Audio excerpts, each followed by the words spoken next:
Halo, saya Kirsan Sugiono. Sekarang saya sedang ada di channel Brilo untuk main Getting to Know Questions. Lebih bucin Katian atau Katiti? Waduh. Sama ya, sama. Sama-sama bucin. Ya, kurang lebih, cuman cara yang beda. Terus Katian kan dulu sempat LDR nih. Ada nggak sih satu tips buat Sobri yang sekarang tuh lagi ngejalanin LDR? Berbahagialah kalian yang sedang LDR sekarang dibanding zaman saya, karena alat komunikasi banyak, ada sosial media, bisa lihat foto-foto terus bisa tahu pacarnya lagi ngapain di Instastory-nya. Zaman saya dulu nggak ada. Jadi ya tipsnya apa? Nggak bisa ngasih tips apa-apa, justru mereka yang beruntung sekarang. Jadi udah lebih mudah lah mungkin. Terus di umur 40-an ini, ada nggak sih exercise yang rutin dilakuin buat jaga body shape-nya tuh untuk bagus kan? Aku latihan sih nggak terlalu banyak. Aku suka olahraga, main sama anak aku main bola. Di rumah ada berenang atau nggak lari-lari di treadmill. Selebihnya kalau olahraga yang butuh teman kayak tim basket atau apa gitu nggak, karena temennya dikit dan sibuk semua.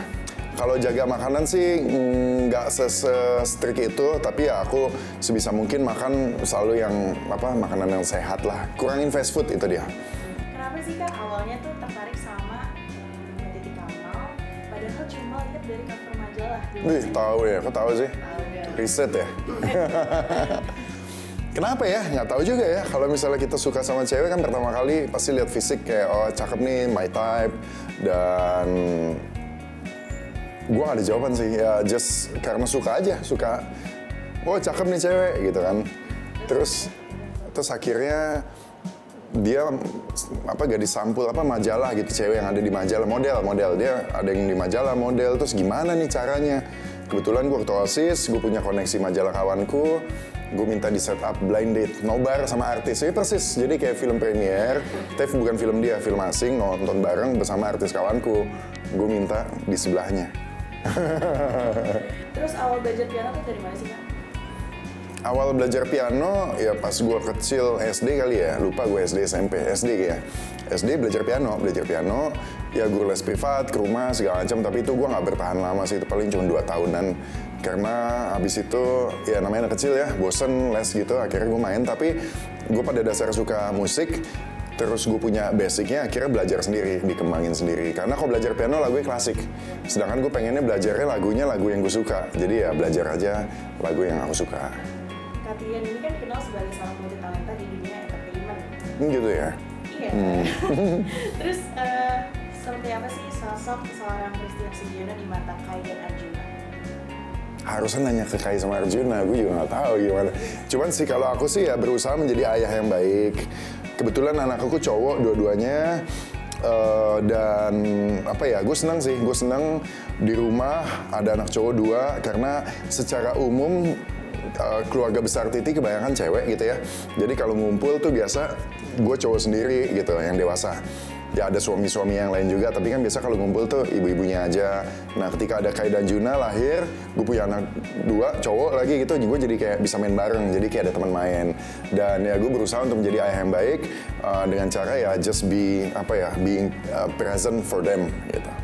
Cara terbaik buat ngabisin waktu bareng keluarga itu apa sih?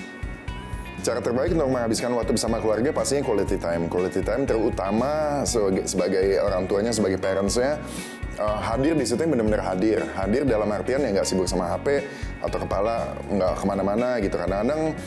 Kadang-kadang gue juga notice gitu ya, kalau misalnya anak kecil, misalnya nonton lah, let's say nonton bareng YouTube film anak-anak, kartun atau apapun itu, kalau misalnya dia nemu sesuatu yang excitement, wah dia ikutan ketawa ya, gue juga ikutan ketawa, nggak cuman lucu ya.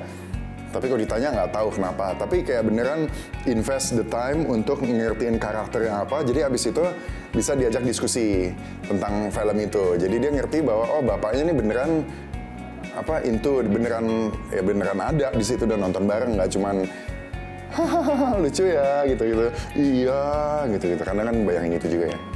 Dan kebetulan gue emang inner child gue masih ada, jadi gue suka sama yang urusan anak-anak kecil gitu. Terus kalau challenge terberat selama jadi seorang aktor tuh gimana? Challenge terberat jadi seorang aktor. apa ya?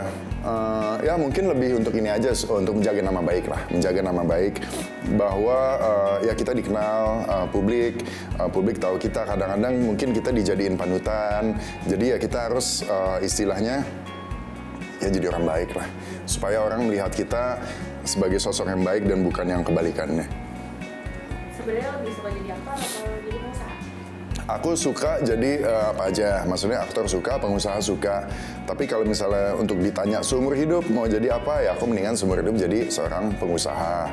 Karena buat aku menjadi seorang pengusaha itu aku bisa menjadi diri aku sendiri gitu. Aku bisa melakukan hal-hal yang memang aku suka dan memang aku punya cita-cita, aku punya mimpi, goal gitu. Dan vehicle-nya atau caranya ya menjadi salah satunya menjadi seorang pengusaha. Tempat Indonesia selalu dikunjungi saat liburan tuh apa sih? Di mana? Oh standar ya Bali ya, itu yang selalu, karena kita juga ada rumah di sana. Ya Bali itu standar lah. Kalau yang lain tuh aku suka Indonesia Timur, Rote, Sumba, Kupang, yang kayak gitu-gitu. Kenapa? Karena menurut aku alamnya bagusnya minta ampun dan masih sepi. Sepi bukan kayak kita pergi ke destinasi pariwisata, kalau Bali kan udah mateng.